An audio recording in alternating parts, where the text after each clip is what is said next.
The last day of Pompeii remains one of history's most haunting images.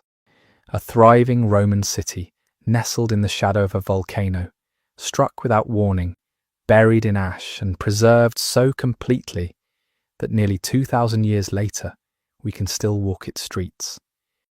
The image is so vivid, so overwhelming, that it's become all we remember. But it shouldn't be.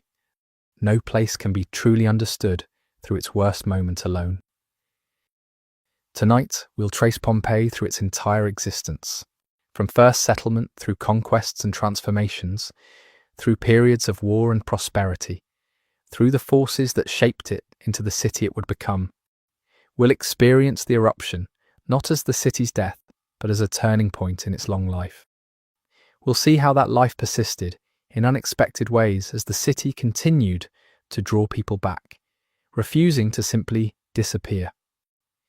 We'll explore how it faded into legend, only to be rediscovered centuries later, reigniting both greed and curiosity, and sparking an ongoing struggle to understand and preserve what remains.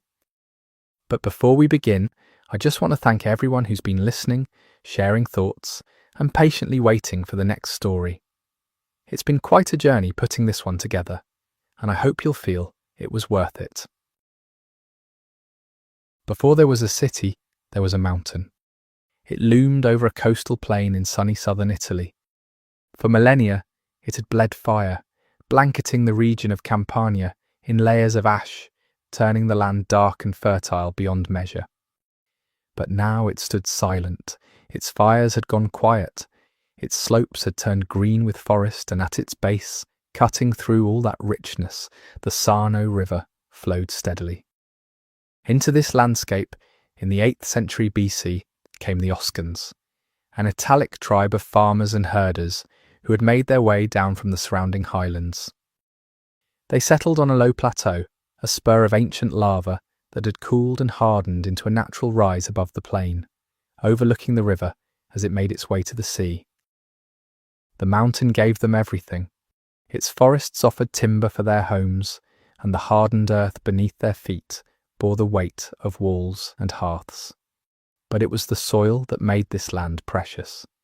The volcanic earth produced harvests unlike anywhere else around. The olive trees they planted grew strong and heavy with fruit, yielding oil in abundance. The grapevines flourished, producing a dark, potent wine. They built their homes in 5 small villages, simple huts of wood and stone, clustered together on the plain.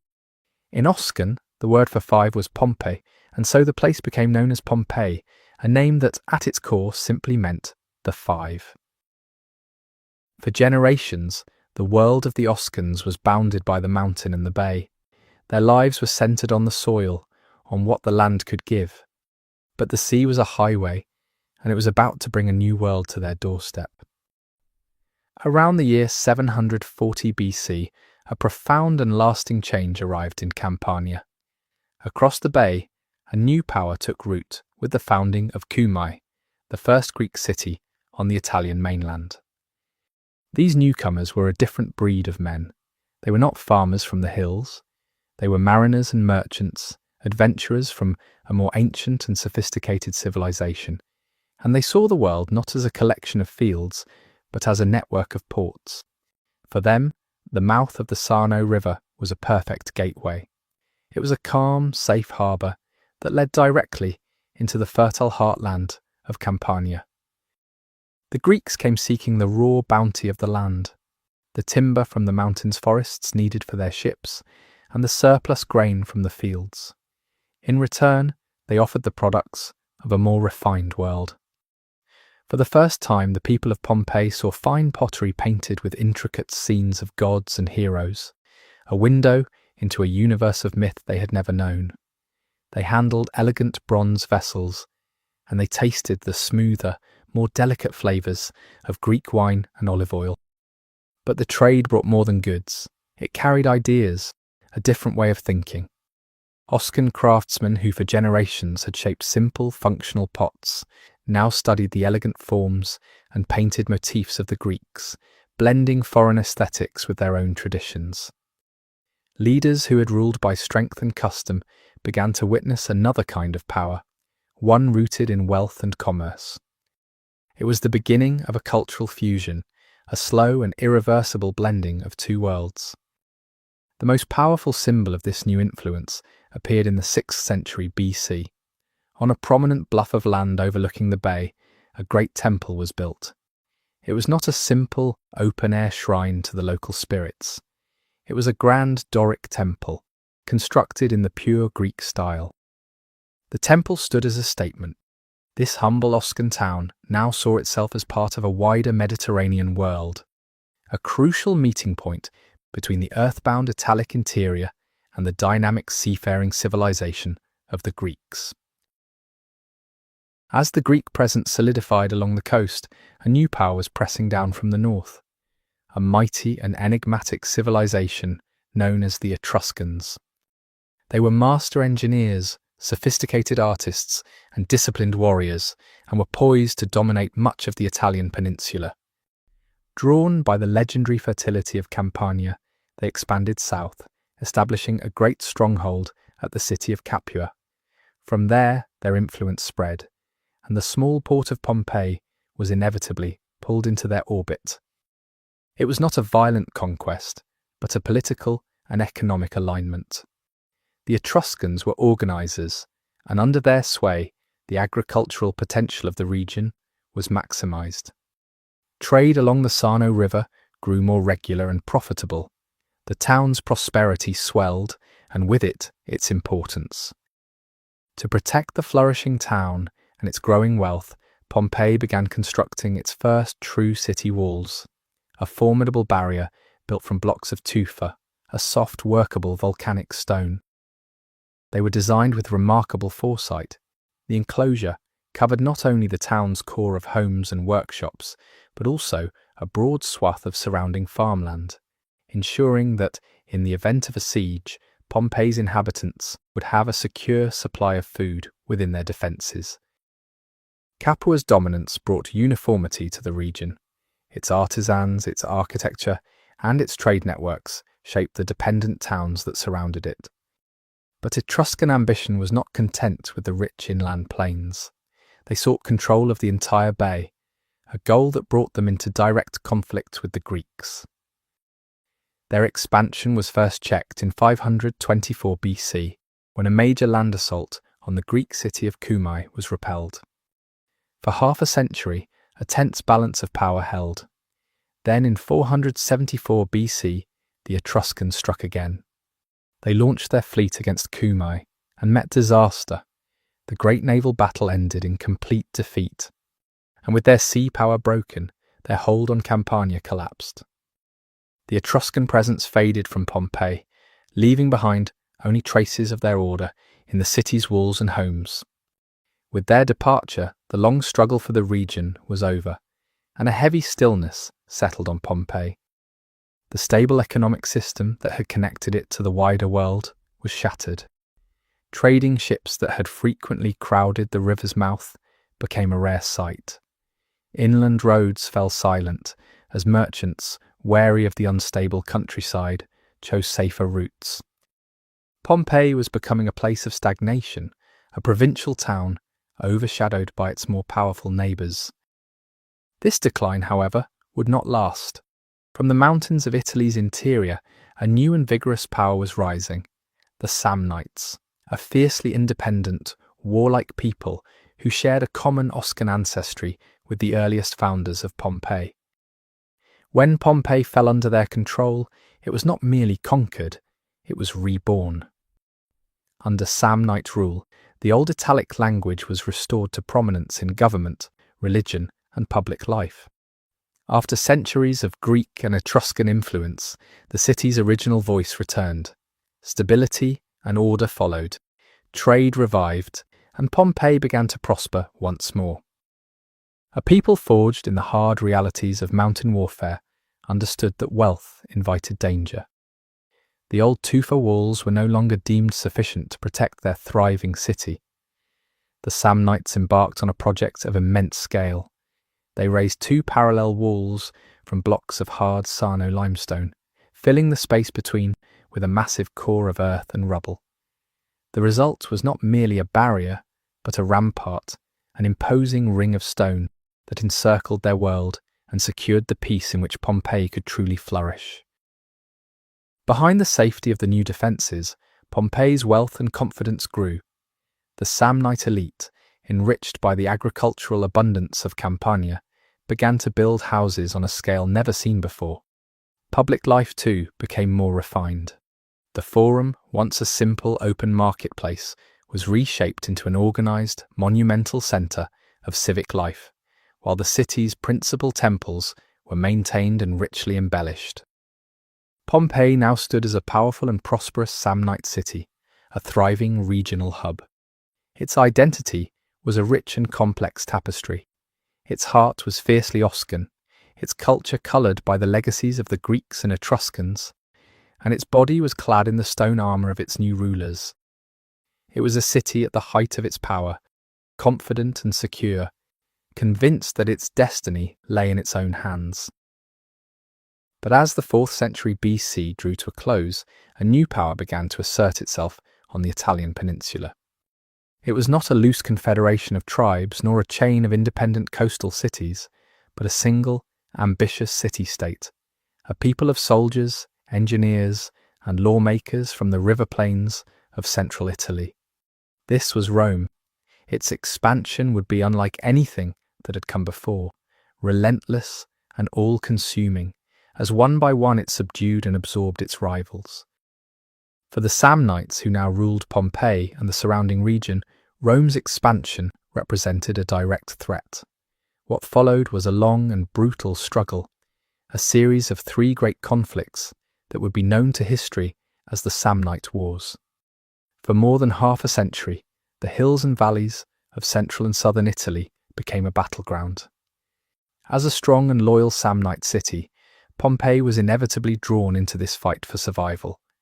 Men marched from its gates to join the Samnite armies, farms were requisitioned for the war effort, and the people anxiously awaited news from the front.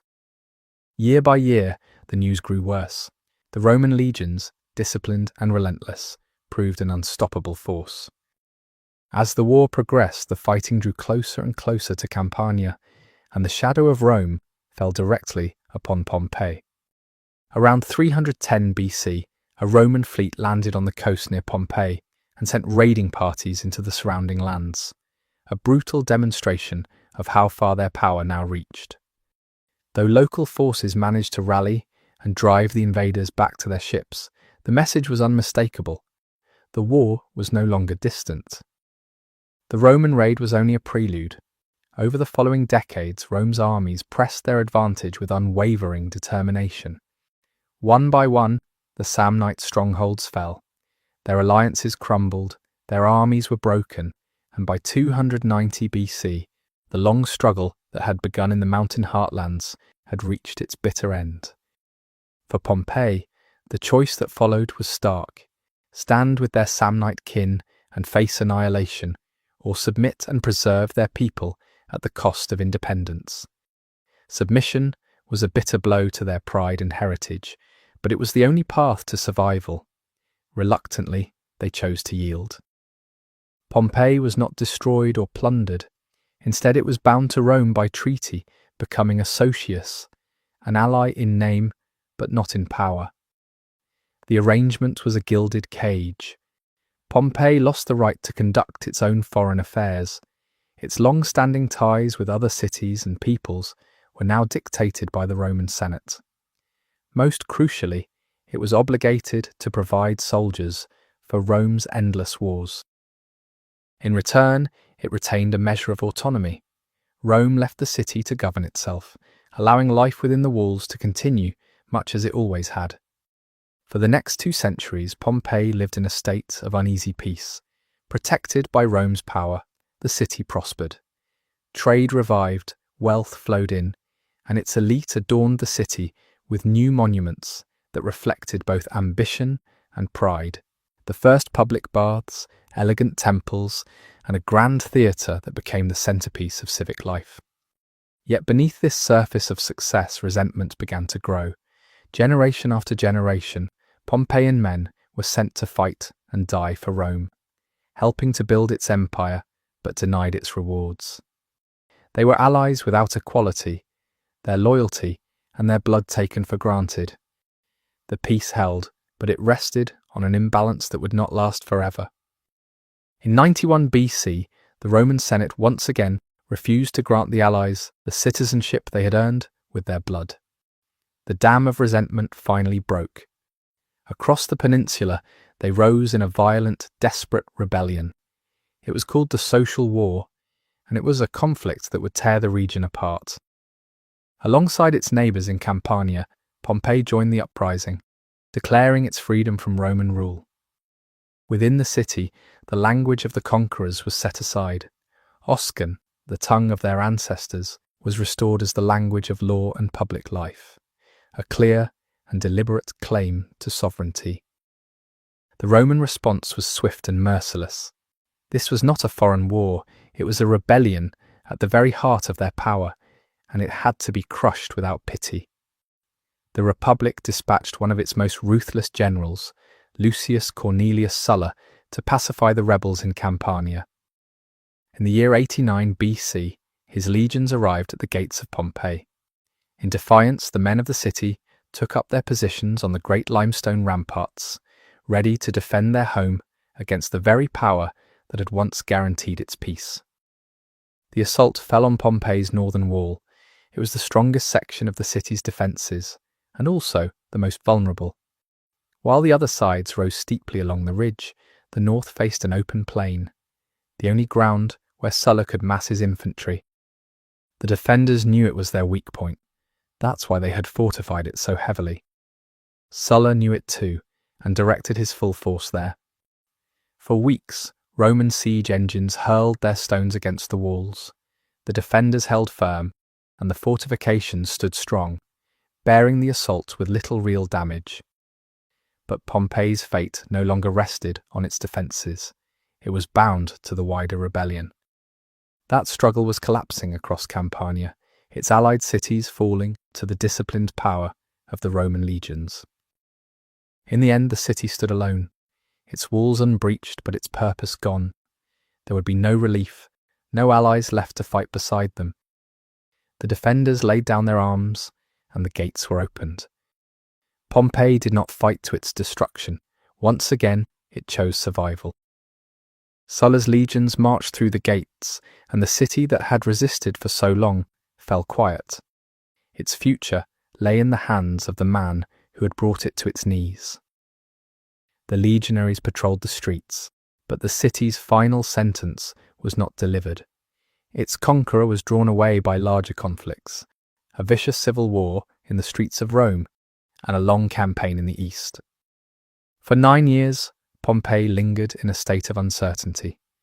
The great building projects of the past ceased, and the commerce that had once filled its port dwindled. It was a city holding its breath, its fate suspended on the fortunes of a distant general. Lucius Cornelius Sulla returned to Italy not merely as a conqueror, but as its dictator, the undisputed master of the Roman world. In 80 BC, his attention turned to the rebel city that had once defied him. The judgment, when it came, was not destruction, but erasure. He decreed that Pompeii be refounded as a Roman colony, granting it a new and imposing title, Colonia Cornelia Veneria Pompeianorum. This was more than just a name, it was a declaration of ownership. Cornelia honoured Sulla's own powerful family clan, a reminder of whose power now ruled the city. Veneria was a dedication to the goddess Venus, Sulla's divine patron and the proclaimed source of his victories. Pompeii now belonged to the Cornelii and to Venus. Its old gods and old masters were silenced. This silencing was far from symbolic. It was methodical and comprehensive. Latin, the language of the conquerors, became the medium of law, of commerce, and of public ambition.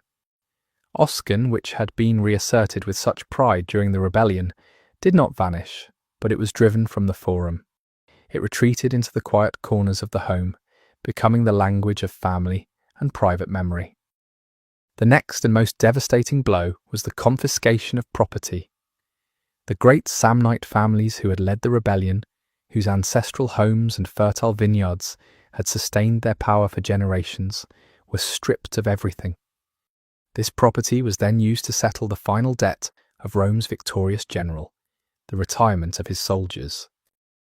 Around 2,000 of Sulla's most loyal and battle-hardened veterans were settled in Pompeii as the new colonists. These were men who had followed Sulla across Italy and into the east, men who had earned their reward through years of brutal warfare. They were given the best houses within the walls and the richest farmlands outside them. They became in an instant the new ruling class, a Roman elite planted directly on top of the defeated population. For the conquest to be permanent, the still Samnite public face of the city had to change. The new rulers undertook the monumental task of reshaping Pompeii in stone, ensuring that its very architecture would speak the language of Rome. In the decades following, Pompeii became a vast construction site. Each new building was designed to project Roman power, Roman values, and Roman authority. The transformation began in the Forum. For centuries, this had been the centre of Samnite public life, a somewhat chaotic open space for markets and gatherings. Now, it was to be remade as a showcase of Roman order. On its western flank rose a new basilica, the seat of law and commerce. Beside it, the main temple was rebuilt as a Capitolium, dedicated to Jupiter, Juno, and Minerva, the official gods of the Roman state. Together, these buildings proclaimed a new hierarchy of faith and authority, binding Pompeii's citizens to Rome through both law and religion. Alongside these monuments of authority, the Forum's new design also included a revolutionary public space for its citizens. The Forum baths were built, establishing a sophisticated new centre for communal well-being and social interaction. This was not just a place for hygiene, but a reflection of the Roman way of life itself, where physical care, leisure, and conversation merged into a single rhythm of daily routine. The new order had asserted its power in Pompeii's civic heart, but to truly forge a lasting community, its leaders knew that law and commerce were not enough. They needed to provide spectacle, a shared experience that could bind the entire populace together. In pursuit of this vision, a great amphitheatre was built on the city's edge, one of the first of its kind in the Roman world. This vast elliptical arena was designed for the brutal spectacle of gladiatorial combat. Elsewhere in the city, a quieter kind of construction revealed another side of Roman life. Next to the old large theatre, a smaller roofed playhouse, the Odeon, was built. This was a space not for bloody spectacle, but for the refined pleasures of music and poetry. It was a symbol that Pompeii was to be a city of both the sword and the lyre, of both brutal power and sophisticated art. The new Pompeii, with its grand public buildings and Roman-style forum, projected an image of order and permanence. But this physical stability proved a fragile illusion as the wider Roman world descended into chaos. Ambitious generals fought one another for power, and for decades the Italian peninsula was scarred by war. For Pompeii, this meant uncertainty and fear, as armies marched and loyalties shifted. The turmoil ended in 31 BC, when Julius Caesar's heir, Octavian, emerged victorious at the Battle of Actium, taking the name Augustus soon after and bringing peace to the Roman world. For a city like Pompeii, the arrival of this new imperial peace, the Pax Romana, felt like the dawn after a long and violent night. The fear of marching armies vanished, the sea lanes grew secure once more, and the trade that formed the city's lifeblood began to flow freely. Confidence returned, and with it, a new wave of prosperity. Pompeii's reputation grew, not just as a centre for trade, but as a fashionable resort town for the Roman elite. Wealthy senators and merchants began to build luxurious seaside villas along the coast, drawn by the region's beauty and its sophisticated Greek heritage. Their presence brought new money, new ideas, and a new level of ambition to the city. This new ambition found its ultimate expression in an engineering feat, remarkable even by the grand standards of Rome. Around the year 20 BC, work began on a great aqueduct, named the Aqua Augusta in honor of the emperor himself. Its concept was revolutionary for its time. This was not an aqueduct for a single city, but a vast regional network. Stretching for nearly 100 miles, it was the longest aqueduct in the Roman world. Pompeii was just one stop on this great line, but the connection changed everything. For the first time, a constant and reliable supply of clean mountain water was channeled directly into the city's heart. It now gushed from public fountains in the streets, improving the health and well-being of every citizen. For the very wealthy, the ultimate luxury became possible, a private connection that brought running water directly into their city homes and to the grand villas that dotted the surrounding countryside. At the same time, a great project of modernization transformed the city's streets. Workers systematically paved the old dirt and gravel roads with heavy, hard-wearing blocks of volcanic basalt. They raised high sidewalks to protect pedestrians from the traffic of carts and mules, and placed large stepping stones at intersections, allowing people to cross the street above the flow of rainwater and refuse in the gutters below. This era of renewal also brought significant changes to spiritual life. To help unify his vast empire, Augustus introduced a new object of devotion, the emperor himself. A temple rose in the Forum, dedicated not to one of the old Roman gods, but to the divine spirit of the living emperor. The practice filtered down into the heart of the home, where families now added the guardian spirits of Augustus to their household shrines. The widespread stability of the Augustan peace transformed the vast Roman world into a unified and reliable market. A surge in production followed, elevating Pompeii from a regional centre to a thriving hub of trade and craftsmanship.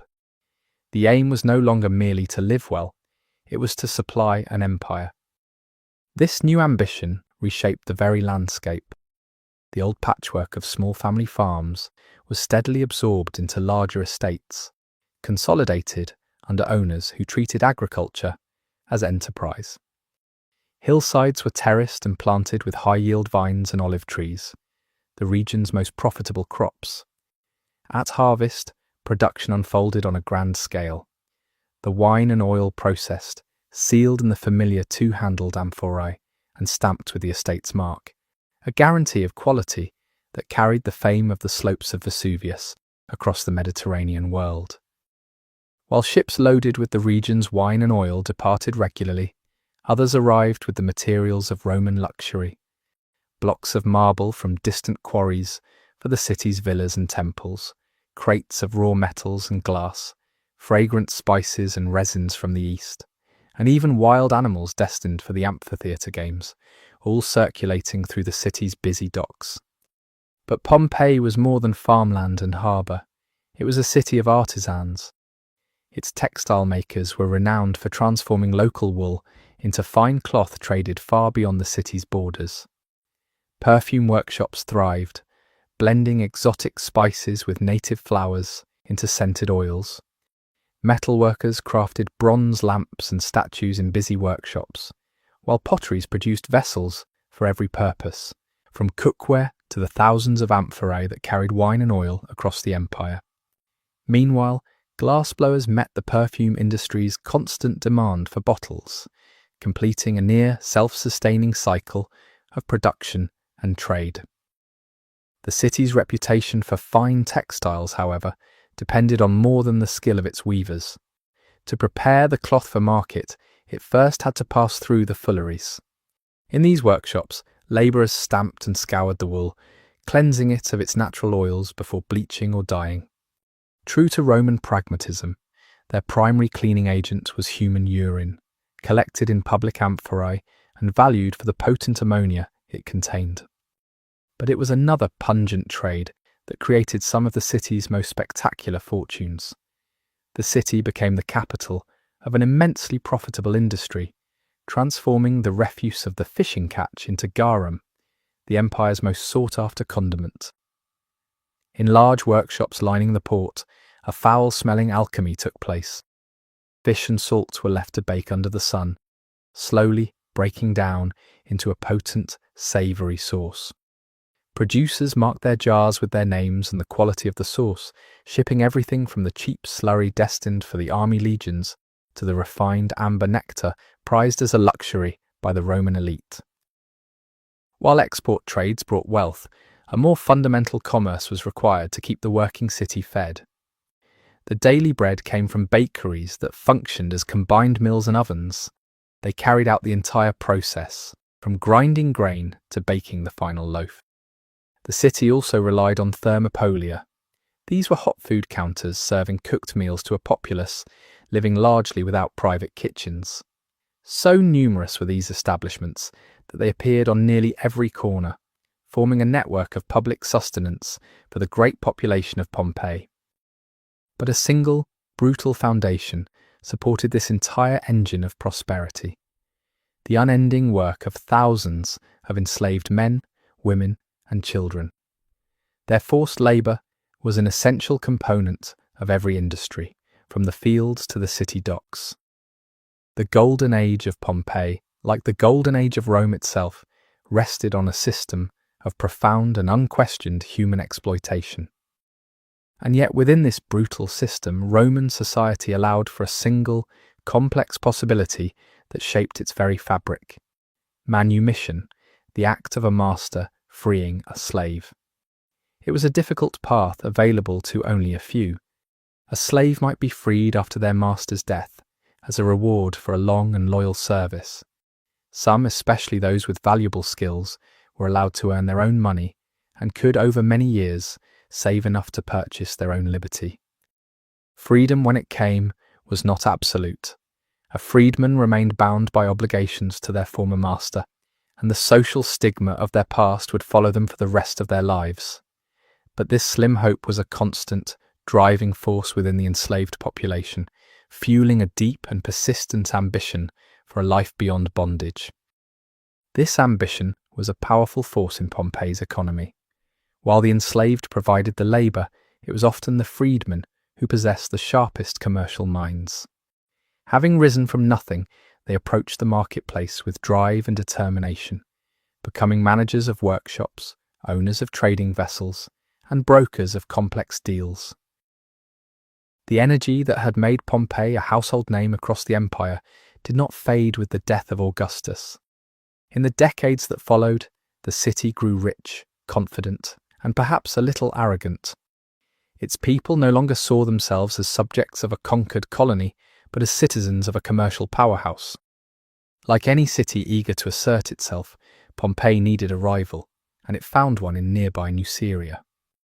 In the year 59 AD, this simmering animosity reached its breaking point.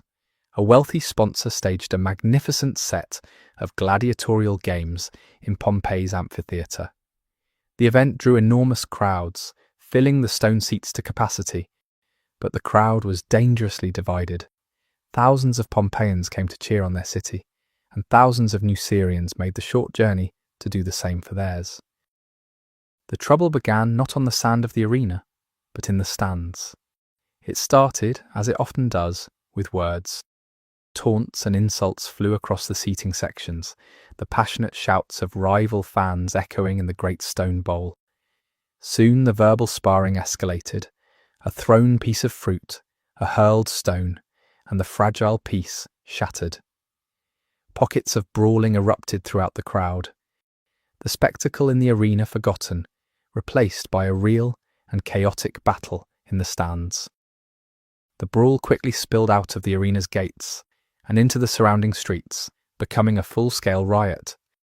The Nucerians caught in hostile territory were overwhelmed. By the time the fighting subsided, the ground was littered with the wounded and the dead. For the people of Nuceria, this was more than a riot, it was a massacre. Grieving and outraged, they sought justice from the only power that could overrule a city like Pompeii. A delegation journeyed to Rome to appeal directly to Emperor Nero, reporting the killings and demanding punishment. The matter was deemed a serious breakdown of public order and a threat to the Roman peace, prompting the Senate to launch a formal investigation. The verdict, when it came, was decisive. Pompey was found guilty of instigating the bloody riot. The sentence handed down by Nero and the Senate was not a fine or a reprimand. It was a deep and calculated humiliation. The city was banned from holding any gladiatorial games for a period of 10 years. The sponsor of the fateful games and those found to have encouraged the violence were sent into exile. The amphitheatre stood silent, its great arches empty, while life continued around it. The forum still filled each morning with the noise of business and argument. The baths still steamed. The temples still received their daily offerings of wine and incense. But the games had been more than entertainment. They were the city's defining ritual, the occasions when all of Pompeii gathered as one, from the wealthiest patron to the humblest spectator. Without them, something essential was missing. The city went on, quieter now, waiting for the emperor's ban to lift, waiting for the day when the roar would return to those silent stone arches. On the 5th of February, 62 AD, a roar returned to Pompeii, but not from the amphitheatre. It came from below. The people were accustomed to the earth's small movements. Minor tremors were a familiar part of life in the shadow of the mountain. This one began like the others, but it did not pass. The tremor grew stronger. The ground began to move in ways the people had never felt before. Not the familiar brief shudder, but a sustained building force that seemed to have no end. People rushed from their homes into the streets, but there was nowhere safe. Falling debris rained down from the buildings above, while the ground itself remained unsteady beneath their feet. Then the city began to break. In its heart, entire sections of the Forum collapsed. The basilica's columns cracked and tumbled. The Capitolium and other temples lay in ruins. Across the city, private homes and workshops suffered equally, some reduced to rubble, others standing but dangerously unstable. The Aqua Augusta was damaged along its route. The fountains went dry and the city's lifeblood stopped flowing. The terror did not end with the main quake. For days afterward, aftershocks continued to shake the city, each tremor bringing fresh panic and sending more weakened structures crashing to the ground. The survivors remained in the open spaces, afraid to return to their homes, watching as their city continued to crumble around them. When the shaking finally stopped, a ghostly silence settled over Pompeii. Rubble choked its streets. The grandest buildings stood as shattered skeletons open to the sky. People wandered through the ruins of their former lives, struggling to make sense of what had happened. They did not see such catastrophes as random geological events. That understanding belonged to a distant future. To them, this was an act of the gods, a sign that the peace with the heavens was broken. The terror of the earthquake was soon overshadowed by the monumental task of rebuilding. For most of the population, this was a matter of immediate survival. For the traditional elite, however, it was a burden they were free to decline. These were the old land-owning families whose names had governed the city and defined its public values for generations. But their fortunes were not tied to this one ruined town. Possessing other villas across Italy, they saw Pompeii as just one of many assets, and a badly damaged one at that. Faced with the long, costly work of reconstruction and the weight of divine judgment, they began to leave. Their departure left a power vacuum that was quickly filled by the city's commercial class. The wealthy freedmen whose fortunes were built in the relentless energy of the marketplace enjoyed luxury, but never the highest levels of respect. Yet now, with their entire world tied to this one city, they were the only ones with the resources and the will to rebuild it. Where the old aristocracy saw only a ruin to be abandoned, the freedmen saw an unprecedented opportunity. They began buying up the shattered villas for a fraction of their former worth, realizing that prestige, which had always been inherited, could now be bought from the rubble. As these new owners took control, Pompeii's physical and social landscape began a slow but profound transformation. Aristocratic homes were no longer revered as monuments to the past, but reimagined as resources for the future. Some were converted into spaces of pure commerce, their private gardens repurposed for bakeries or fulleries, and their grand rooms divided into rental units. Others were lavishly restored, filled with vivid frescoes and ornate decor as the new elite sought to signal their rising status. Yet even as they rose in wealth and influence, Roman law imposed a fixed boundary. No freedman, regardless of fortune, could hold public office. That path remained closed, marked by the memory of servitude. But their children, if born free, were full Roman citizens, unburdened by their fathers' pasts. This reality gave rise to a new social strategy. Denied a political legacy of their own, these new elites channeled their ambitions into the next generation, funding the reconstruction of civic monuments not in their own names, but in those of their sons. In doing so, they were not merely rebuilding structures, but renegotiating the city's social contract and their place within it. 17 years after the Great Quake, Pompeii was a city shaped by three distinct recoveries. The most visible recovery was that of the new elite. Along the main streets, their wealth was unmistakable. Workshops and taverns thrived with renewed energy, their facades gleaming with fresh plaster and vivid paint. The grand homes they had acquired were reborn, adorned with frescoes in the latest, most fashionable style. Deeper within the city's residential blocks, a second, more modest recovery was underway. Ordinary families rebuilt their lives with pragmatic resolve, restoring their homes room by room with salvaged bricks and timber. These houses formed a patchwork of old and new, a testament to survival rather than status. But there were also places left behind. In forgotten corners of the city, abandoned homes stood as hollow shells, and older public buildings crumbled from neglect. This selective abandonment was most visible in the Forum. While the food market thrived, the Capitolium remained a monumental ruin, a silent admission that the city was far more eager to restore its wealth than its peace with the gods. Water remained scarce as the Aqua Augusta, crippled and under repair, delivered only a fraction of its former flow. Most of the old baths also remained closed, but in some quarters the city was already looking beyond immediate repairs. The new central baths were rising where an entire block of homes had been demolished to make way. With its vast gymnasium and tall sunlit chambers, the complex aimed to eclipse every bathhouse that came before it. Though still just a skeleton of arches and walls, the structure stood as a bold symbol of Pompeii's bright future and the enduring legacy its wealthy patrons were determined to cement.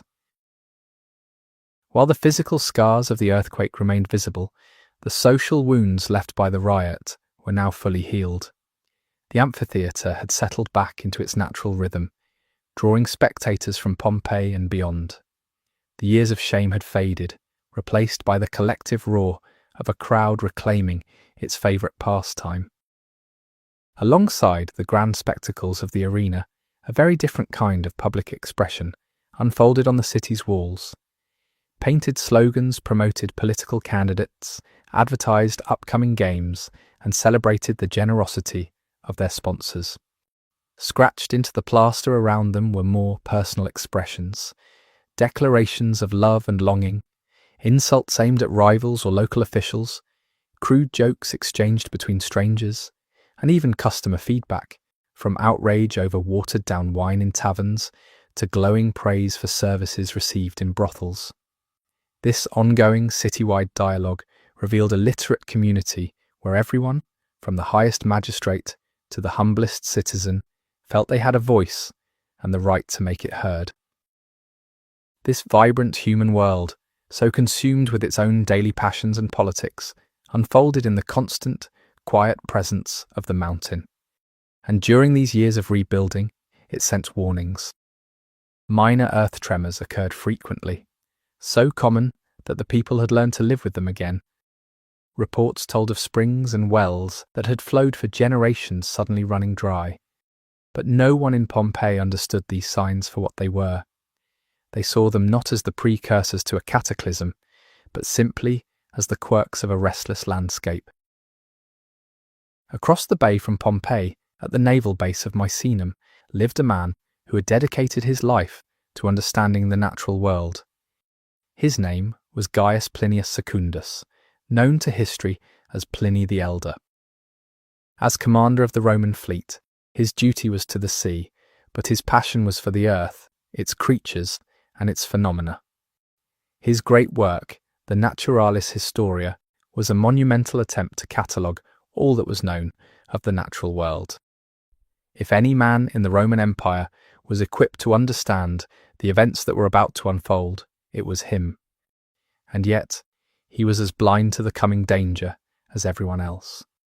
To Pliny, and to all Romans, the great mountain that dominated the landscape was simply Vesuvius, a peaceful, vine-covered peak. It was a feature of the landscape, not a threat. It had slept for so long that the memory of its last fire had passed from the world of men into the realm of geological time. In the year 79 AD, the mountain awoke. Pliny and his nephew were observing the sky when they saw a cloud of a size and shape they had never seen before. It rose from the summit of Vesuvius on a tall, dark trunk and then spread out into a massive canopy, a form the younger Pliny could best compare to a great Mediterranean umbrella pine. For Pliny the Elder, this was a natural phenomenon that demanded investigation. His scientific curiosity was sparked, and he ordered a fast boat to be prepared for a closer look. But just as he was about to depart, a frantic message arrived. It was from a friend, a woman trapped in her seaside villa on the coast directly below the mountain. In that instant, a scientific inquiry became a naval rescue mission. Pliny ordered his fleet to be launched, not to fight an enemy, but to evacuate the densely populated coastline that lay directly in the path of the danger. The great warships pushed out from the harbour at Misenum. As they drew toward the coast, the mission became an ordeal. A fine grey ash began to cover the decks, soon joined by a hail of lightweight pumice. The sea was choked with floating volcanic debris, and the shoreline itself was changing as fire-scorched stones piled up along the beaches. Unable to make a landing, Pliny ordered the fleet to change course and sail down the coast toward the town of Stabiae. He landed at the villa of another friend, whom he found in a state of terror. To calm the man, Pliny embraced him, and with a show of cheerfulness, or at least a masterful imitation of it, he called for a bath, then dined as if unconcerned. Meanwhile, the prevailing wind carried the vast cloud directly over Pompeii, unleashing a downpour of pumice and ash that plunged the city into a suffocating darkness. The debris fell with such density that it began to accumulate everywhere, filling streets and courtyards and piling up on rooftops. People were forced to choose between sheltering in their homes or fleeing through a storm of hot, coarse gravel raining from the sky. The volcanic rock was light, but the sheer amount of it became a deadly threat. As the layers deepened, the debris rose against the doors, sealing the exits. Those who chose to stay inside now found themselves trapped, and could only listen as the timbers overhead groaned under the immense strain. The structures eventually gave way, and heavy roofs came crashing down on the families who had trusted their homes to protect them.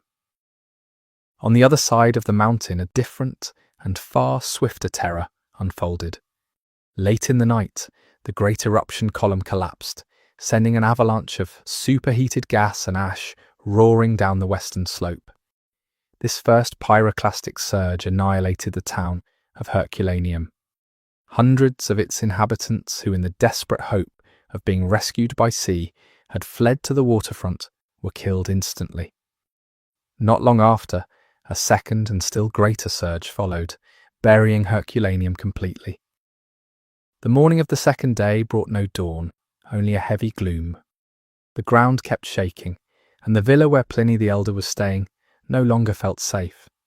He and his companions tied pillows to their heads to protect themselves from falling pumice and went down to the shore, but the sea was still too rough to leave. Around this time, the third surge broke from the eruption column. This one raced toward Pompeii and crashed against the city's northern walls. The fourth followed soon after, powerful enough to sweep over the city in a deep, scorching wave. All who were still trapped inside, huddled in their homes or fighting their way through the darkness, died within seconds. On the shore at Stabiae, the air grew thicker with ash and fumes. Pliny, burdened by a lifelong weakness of the lungs, began to struggle. He called for cold water and lay down to rest, but the relief did not come. When the next advancing surge drove his companions to flight, he could not follow. He collapsed back to the ground and died. At Misenum, the tremors had grown so violent that Pliny the Younger and his mother resolved to leave the town. As they made their way along the road, surrounded by a terrified crowd, they felt the violence closing in with every moment. The water began to pull away from the shore, as if in a great inhalation, leaving sea creatures stranded on the dry sand. Then a vast black cloud came rolling across the bay like a flood, swallowing the land, the sea, and the horizon. As it reached Misenum, panic swept through the crowd. The darkness was so complete that no one could tell who stood beside them. People shouted for their loved ones, begged for help, and prayed in despair. Many believed that there were no gods left, and that the final night had come upon the world. But the night was not final, and the darkness slowly lifted.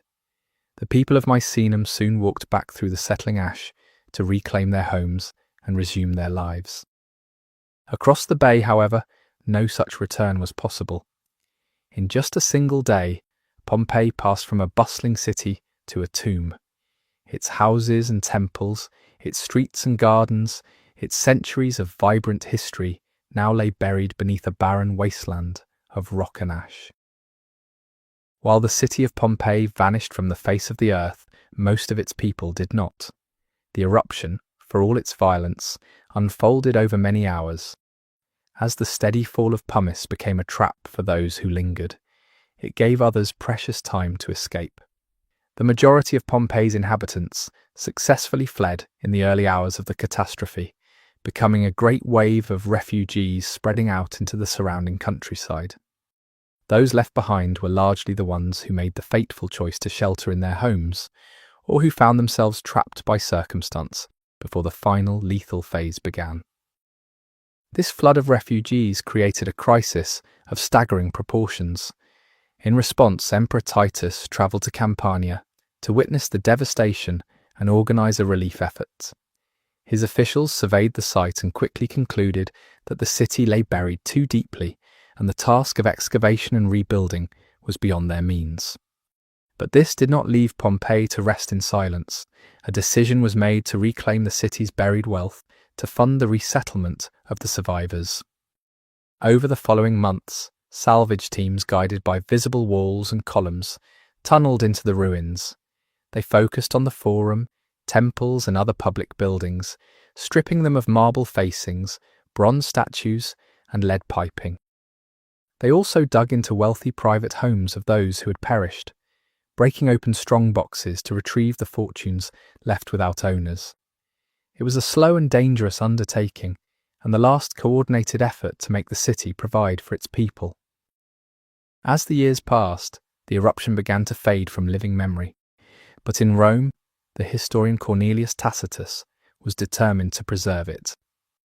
While compiling his great work, the Histories, he sought a definitive account of the catastrophe, and especially of the death of the great scholar, Pliny the Elder.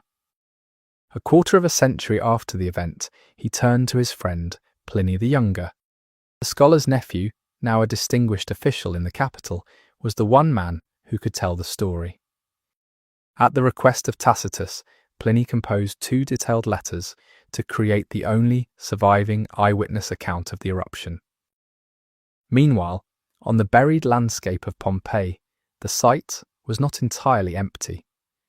A small community of survivors with nowhere else to go had returned to live on top of the very ground that had become a tomb, making their homes in the upper floors of buildings that were still accessible above the ash. From within their new living quarters, they could still reach the buried ground floors, turning the rooms beneath into their cellars. Here in the darkness, they built simple ovens and mills, providing the essentials for their daily survival. It was a crude and precarious settlement, a community of squatters clinging to the remnants of a lost city. This fragile existence continued for centuries, persisting even through the slow decline of the empire. But their endurance gave way when in 472 AD, another eruption of Vesuvius sent a new wave of ash across the region. The mountain delivered the final blow, driving the last inhabitants away and snapping the thread that still bound Pompeii to the living world. In the centuries that followed, Pompeii underwent its strangest transformation.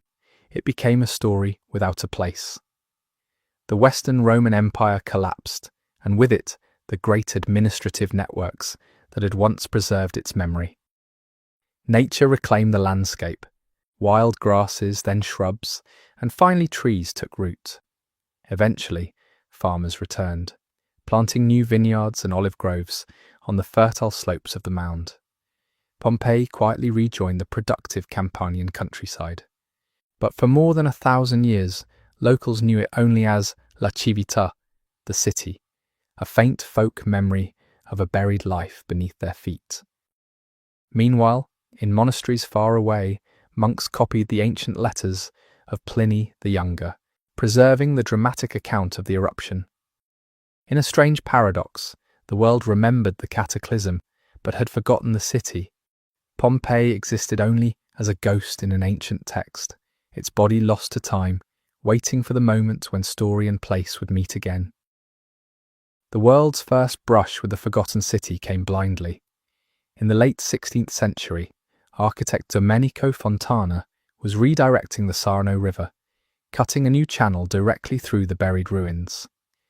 During the project, workers stumbled upon ancient walls still adorned with painted frescoes. They also uncovered inscriptions, including a stone bearing the words De Curio Pompeius, a direct reference to a Pompeian town councillor. The city had revealed a clue to its identity, yet the world failed to recognize it. Scholars mistook Pompeius for a reference to the Roman general Pompey the Great, dismissing the site as the remnants of a private villa. Fontana completed the project and reburied the ruins, leaving the city to its slumber for another 150 years. Pompeii's rediscovery began with events at Herculaneum. In 1709, a local farmer digging a well came upon fragments of ancient stone and marble. The find drew the attention of a French nobleman, Emmanuel Maurice Delboeuf, who was building a villa nearby. He arranged a private excavation that yielded a trove of statues and ornaments from the city's buried theatre, and soon after, these precious artefacts adorned his new residence. A generation later, Charles of Bourbon became King of Naples, and reports of these earlier finds stirred his royal curiosity. Seeking the prestige that comes with a grand collection of classical antiquities, he launched official excavations at Herculaneum in 1738. He entrusted the works to Roque Joaquin de Alcubierre, a Spanish military engineer in his service. Alcubierre approached the site as a mining operation. He drove long, deep tunnels through the hardened volcanic rock with the sole aim of recovering valuable antiquities for the king, paying little attention to documentation or preservation. A steady stream of artifacts soon flowed from the dark tunnels to the royal palace at nearby Portici. Lavish frescoes, intricate mosaics, and elegantly carved statues transformed the residence into a showcase of classical grandeur and helped shape the king's image as a patron of art and learning. But as the years passed, the stream of spectacular discoveries slowed, and Alcubierre was forced to look elsewhere.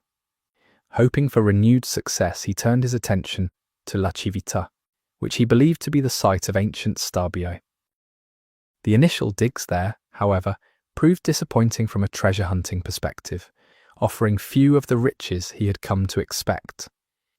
Around the same time, Alcubierre's promotion to lieutenant colonel demanded greater attention to his military duties in Naples, prompting him to request an assistant to supervise the expanding excavations.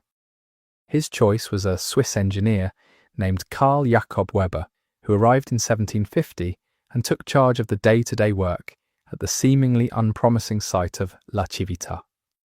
Here, away from the deep tunnels of Herculaneum, Weber found a site that offered a different kind of possibility. Buried under a shallower layer of lighter pumice and ash, it was a city that did not need to be broken into, but could be slowly and carefully uncovered. While the primary goal remained the extraction of valuables for the king, Weber brought a scholar's eye to the task.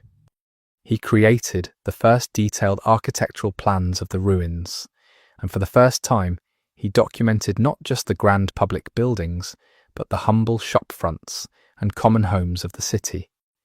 He meticulously recorded the exact location of every object, understanding that each detail was a part of a larger story.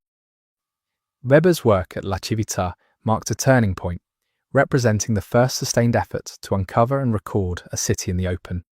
It was the birth of a new discipline, a quiet shift from treasure hunting alone to a quest that sought both riches and understanding. The impact of Weber's new approach soon became evident. His open-air excavations revealed what the tunnels at Herculaneum never could. A long section of a major street came to light, its houses and shops still standing in silent rows. Beyond the walls, the Street of Tombs emerged, lined with ornate funerary monuments. But the definitive discovery came in 1763. While clearing the area around a city gate, his workmen uncovered a formal public inscription. Carved within its text were the clear and unambiguous words, Res Publica Pompeianorum, the state of the Pompeians.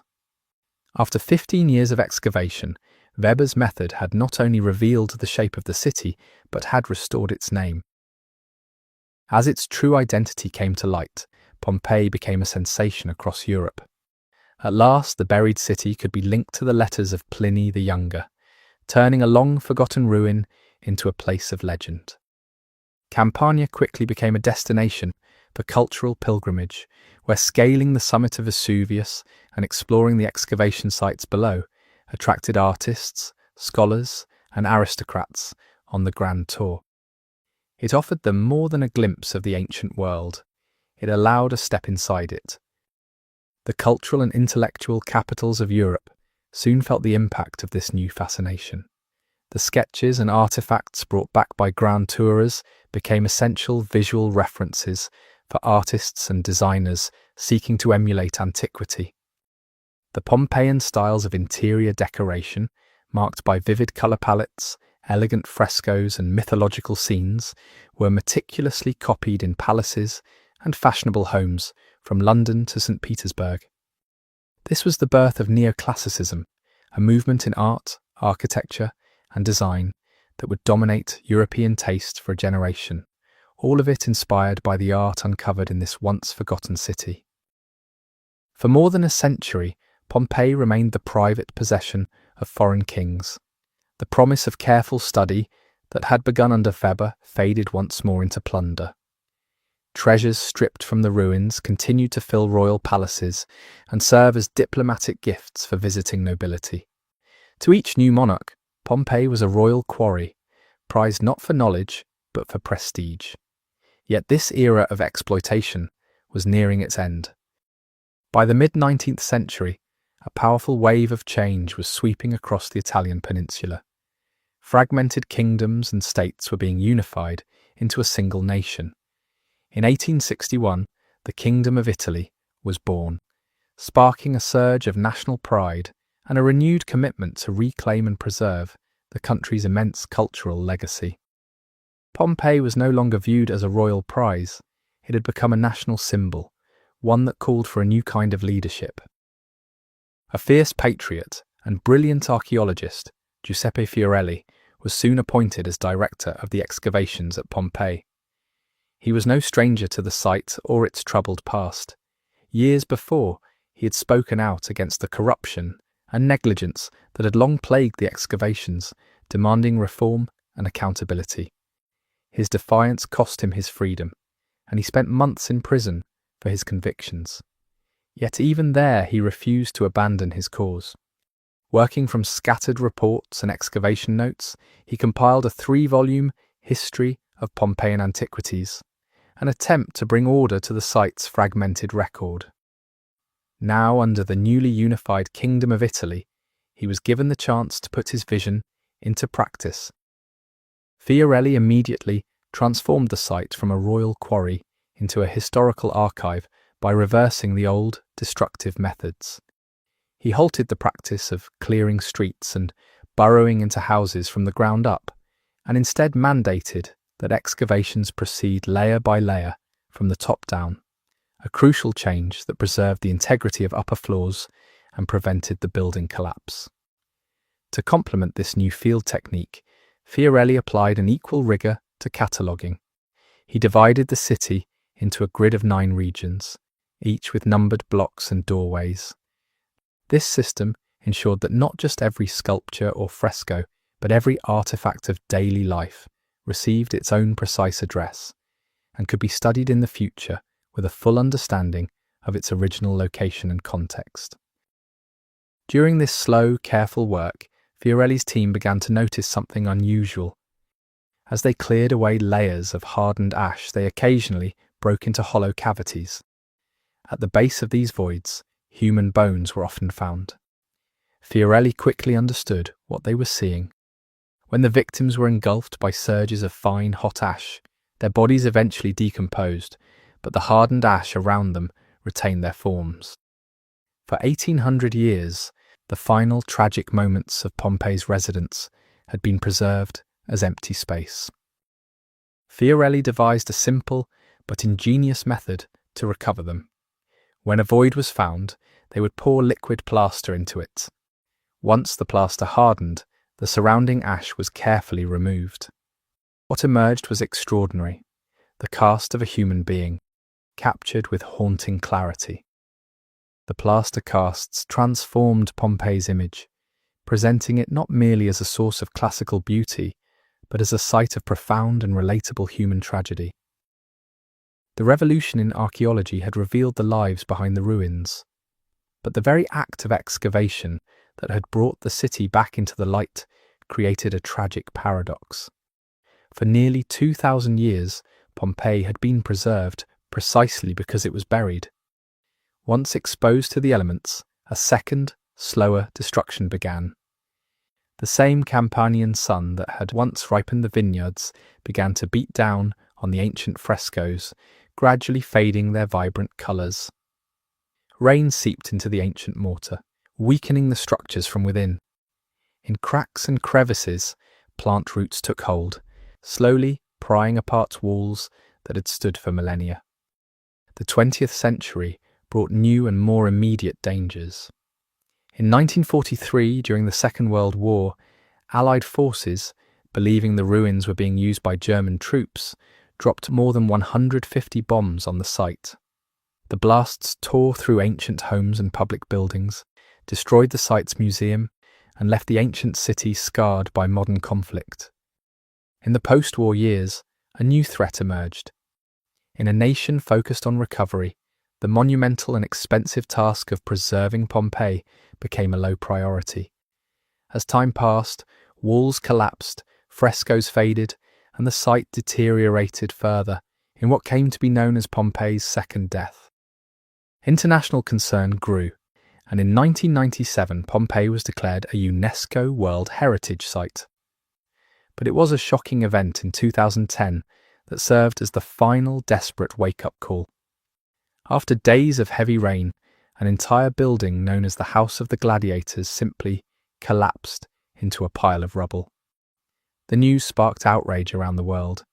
It was a clear and humiliating sign that the world was on the verge of losing Pompeii all over again, this time not to a force of nature, but to human negligence.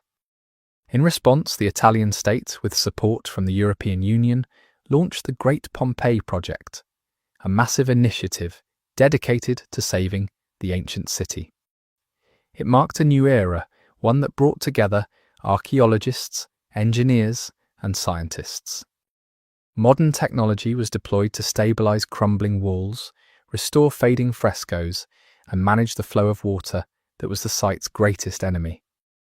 And even though around a third of the city still lies buried, the focus has now shifted from aggressive excavation to careful, painstaking conservation. But much of this work still requires targeted digs, and through them, the city continues to reveal its secrets. Perhaps nothing illustrates this better than the mystery of the eruption's date. Pliny the Younger wrote that it began on August 24th, and for a very long time no one thought to question him. But archaeologists uncovered a puzzle. They found traces of autumn fruits that could not have ripened in August. They also found jars of grape juice already sealed for fermentation, a process that began after the harvest in the fall. Even the victims offered clues. Many wore heavier woolen clothing, ill-suited to the heat of a Campanian summer. Taken together, these hints make an August date highly unlikely and point to a later autumn eruption. This shows that the story of Pompeii is not frozen in time but constantly refined, rewritten, and made richer by every new discovery. Today, Pompeii exists in a state of profound contrast. It is a dead city, its life extinguished in a single, catastrophic moment. And yet, it is intensely alive, drawing millions of visitors into its silent streets, making it one of the most visited archaeological sites in the world. It offers an experience no other place can. Not just a glimpse of scattered monuments, but the chance to explore the complete fabric of an ancient city, to feel the rhythms of its daily life, still etched in stone. The city's ancient heart, the Forum, still opens as a grand public stage, framed by the remnants of its former power. The basilica's surviving columns still mark the footprint of Roman law and commerce. The ruined Capitolium and other temples recall the city's shifting loyalties to gods and to empire. Behind it, the Forum baths reveal the Roman ideal of communal life. The streets themselves pull you deeper into the city. The paving stones are worn smooth by ancient feet, and deep ruts carved by the wheels of countless carts show the paths of ancient commerce. These streets lead through entire neighbourhoods, revealing the city's social spectrum. Modest homes huddle together, their small rooms speaking of simple lives. Nearby, the lavish villas of the new elite open into grand atriums and gardens, their walls still glowing with vibrant frescoes that proclaim the wealth and ambition of their owners. The city's pulse feels paused in its bakeries. Their mills and ovens still stand ready to bake the next batch of bread. The thermopolia, too, seem poised to serve another hot meal to the busy crowd. In these streets, Pompeii's entire history can be read in stone. The remnants of the first Greek Doric temple recall the city's first engagement with the wider world. The massive Samnite city walls still bear the scars left by Sulla's siege engines. And at the city's edge, the amphitheatre still seems to echo the roar of the crowd from the infamous riot. But it is the plaster casts of the victims that make the past feel inescapably real, collapsing 2,000 years in an instant and confronting every visitor with the raw human tragedy of the city's final day. Yet the full story of that last day reaches far beyond Pompeii's walls. A short journey away, Herculaneum offers a quieter, more intimate, and perhaps more vivid experience. While Pompeii was crushed by falling pumice and ash, Herculaneum was filled by superheated mudflows that entombed the entire town in a deep shell of solid rock. Therefore, its buildings remained standing to a greater height, making it feel less like a ruin and more like an abandoned town. And unlike Pompeii's sprawling cityscape, Herculaneum's excavated area is far more compact, a dense core that can be explored in hours rather than days. Much of the ancient town still lies buried beneath the modern city, and its magnificent theatre, the site of the very first discoveries, remains accessible only through the original dark tunnels carved in the 18th century, offering a haunting subterranean experience of the site's first treasure hunters. But to see those very treasures, the delicate wonders recovered from these dead cities and the surrounding villas, you must leave the ruins behind. The most intricate mosaics and frescoes, the finest bronze and marble statues, and the intimate objects of daily life now reside in the National Archaeological Museum of Naples. Yet the main artifact of this entire story, the mountain itself, still looms above everything, an active giant in a state of temporary repose. Its slopes, once covered in the vineyards that made Pompeii rich, are now home to a sprawling metropolis of towns and villages. More than 3 million people live in the vicinity of the volcano, with over 700,000 in the immediate danger zone, making it one of the most densely populated and dangerous volcanic areas on the planet. Scientists monitor the mountain constantly, tracking the slightest tremor, the smallest change in the gases that rise from its crater. They believe that Vesuvius is overdue for another major eruption, an event that, despite modern evacuation plans, could be catastrophic. But life here continues, just as vibrant and chaotic as it was 2,000 years ago. The millions who live around the modern bay do so not because they've forgotten the past, but because this is their home, and roots often run deeper than fear. In the end, Pompeii is more than just a tragedy preserved in ash. It is a lasting testament to the stubborn human impulse to build, to thrive, and to live fully, even on ground that they know can betray them.